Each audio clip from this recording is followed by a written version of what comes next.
What up, what up, what up? It's your man's Wolf with Dell. And today I want to get into a little bit about travel, tourism, Dominican Republic, and real estate. I want to talk a little bit about some different areas, different projects, some of the do's and don'ts, and some of my advice when you're looking to buy property in Dominican Republic. So first, let's jump right into it.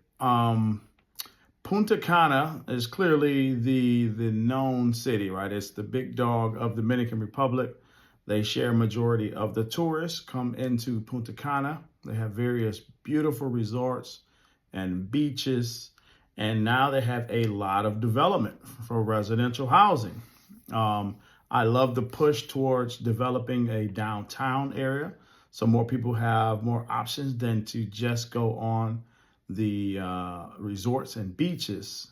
However, I will say when it comes to buying real estate there, you will see some great deals under new construction, some affordable things. So my take on the real estate there, it's a lot of condos that they're building.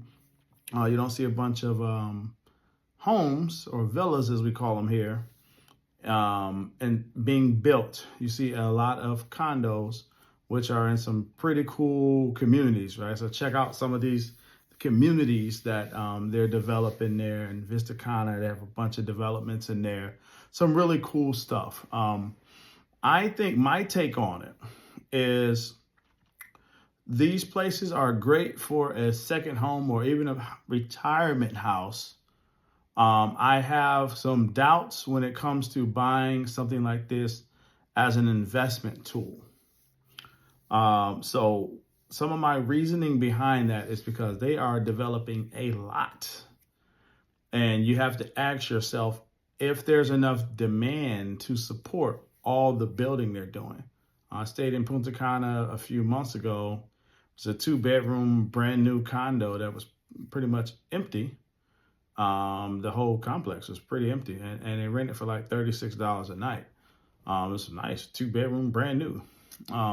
The reason they have the rent that low on Airbnb is because there's a lot of inventory. There's really a lot of inventory, and pricing, no matter where you go in the world, it's supply and demand. As simple as that, supply and demand. If there's a ton of demand and not enough supply, it's going to drive the rates up. If there's a lot of supply and not enough demand to cover it, it's going to drive the rates down. So we do see growth in Punta Cana and overall tourism in Dominican Republic, and Punta Cana is the #1 driver. But I still think the majority of people, when you think Dominican Republic, when you think Punta Cana, you think beaches and white sands and those type of things, and not so much a condo in the city. All right. And like I said, they have some cool development. They got man-made little lakes and pools and some cool developments, but they're building a lot. While we're talking about building, I do want to give some advice, right? There's a ton of new construction, and you have to understand how things work here when it comes to financing and money in Dominican Republic. The builders, there's not really lenders on hand that say it's like in the US, you put down a deposit, say you want the place, they build it, the bank finances you, and boom. Here is typically cash, and you're typically paying as they build. You'll give them a deposit to say, hey, I'm really serious about it. Then you'll give them a separation, right? When you really sign the contract and make it official. And then you pay as you go. Oftentimes the builders are underfunded, and sometimes they cannot complete the project. And the money you've sent thus far kind of gets lost and wasted because they couldn't get to the finish line. They're typically being optimistic and building with the capital from selling the units. But what happens when you're building 200 homes and you only sell 100? You just don't have enough money to complete the project. And unfortunately, that happens quite often. So here's my advice. If you're looking at something new construction, you want to truly vet the builder and look at their financials. You want to see if they have money to finish the project, whether anyone buys it at all. Because that's the only way you can be sure that we have enough going on. Also in the Dominican Republic, we've seen immense price increases on materials. So they're forecasting that, hey, this thing will cost me $15 million to build based on what concrete and mortar and rebar and stuff costs right now. Sometimes we see massive swings in the price of concrete and rebar and stuff. And if that stuff goes up 15, 20%, their budget is blown. They don't have the backup to make it happen. And unfortunately, in those cases, they're like, what do? Even if we sell all these things, we kind of can't afford to build them, or we're not going to make any profit. So these are things you have to consider. I'd make sure I'm dealing with a builder. You want to know their previous stuff. Have they completed jobs? You want to know if financially they're very stable. You want to try to figure out, do they have capital enough to complete it? If this project's going to cost $20 million, you want to see that they have $20 million before they got anybody's money. That's one way you can protect yourself. Oftentimes they'll have some great deals coming in and they're very inexpensive. It's because they need that capital to build. One way you can help vet and make sure they're is stable is the way their payment structure is. You never want to give it a bunch of money up front. You want to see a payment structure that kind of allows you to pay the bulk of it on the end. So that means they aren't really so driven by your capital, right? That isn't the main source of income to complete this build. If you see a build where they say, hey, you pay a separation of 20%, and then you give us another 30% on the first build, and then another 25%, and it's like at the end you might only owe them 10 or 20%. That one is a little shaky. You want to see a builder that's so strong financially that you may have 50% total into the whole build, and then you pay the 50% balance at completion. That was someone that may be a little bit more stable financially as a developer, and they'll be able to get through the project. So these are some things you want to keep in mind. Moving on from Punta Cana, you got Santo Domingo. They have a ton of nice places that are coming up, very affordable, and condos. My thoughts on Punta Cana, Santo Domingo is Santo Domingo had so far, I think 1.3 million tourists. But Santo Domingo is tricky because a lot of the people, they can't identify if they're there to sightsee and stuff, or if they're there to visit family. And if you ever took a plane from the U.S. to Santo Domingo, majority of that plane are Dominicans who live in the U.S., coming to visit friends and family, maybe take a little break or vacation. So the question is, are those people renting places, or are they staying with family? So that is a main driver when you're looking at acquiring some property there as an investment tool, is how many people are renting. Because when I look at Airbnb, there's a lot of inexpensive stuff in Santo Domingo as well. And remember, I told you it's always a correlation between demand and supply.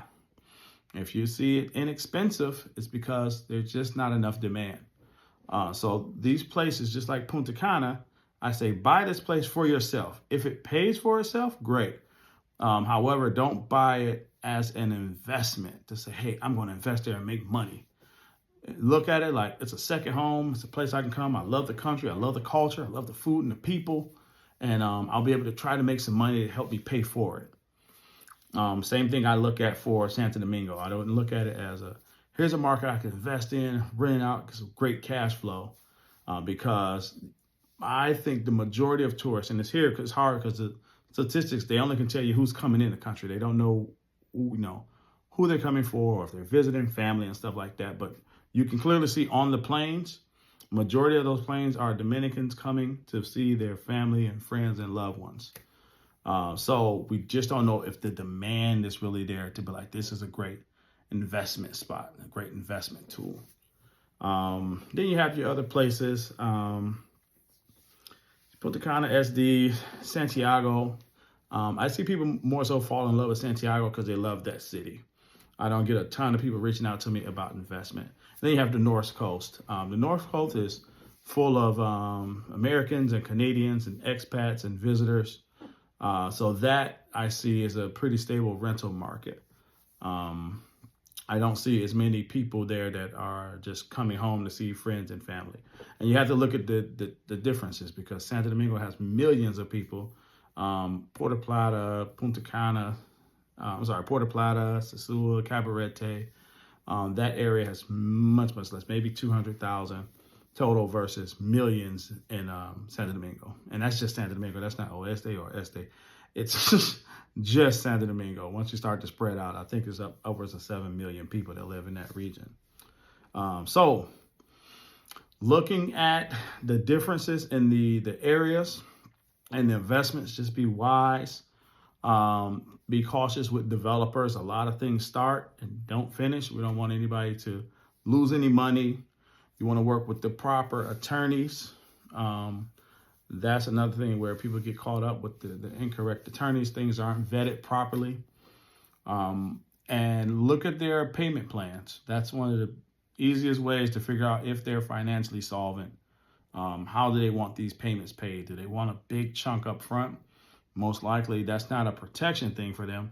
That's, we need this money to do this in the first place. So I'd be wary of that. The ones that put a big chunk on the back end, they're just stronger financially. All right. So listen, and then the people are traveling, interesting enough, U.S. has large market share. Out of all the people traveling there, about 40% of them are Americans. And then right behind it, Canadians, about 13%. And then everything else is like 2%, 1%, less than 1% in terms of different countries and nationalities coming to Dominican Republic. So Americans are the stronghold, 40%. We have the largest presence there in terms of tourism in Santo Domingo. So if you're looking to buy property there, you're looking to invest there, don't hesitate, reach out to me. I'll give you any information and help you out and get you on the right path to ownership in Dominican Republic. It's an amazing place. Great weather. I love the food. You can find fresh, natural for the most part. It's a beautiful place, and it's close to home, close to the United States if you're from the States. So tap in with me. I appreciate you watching. We'll catch you on the next video. Let's get it.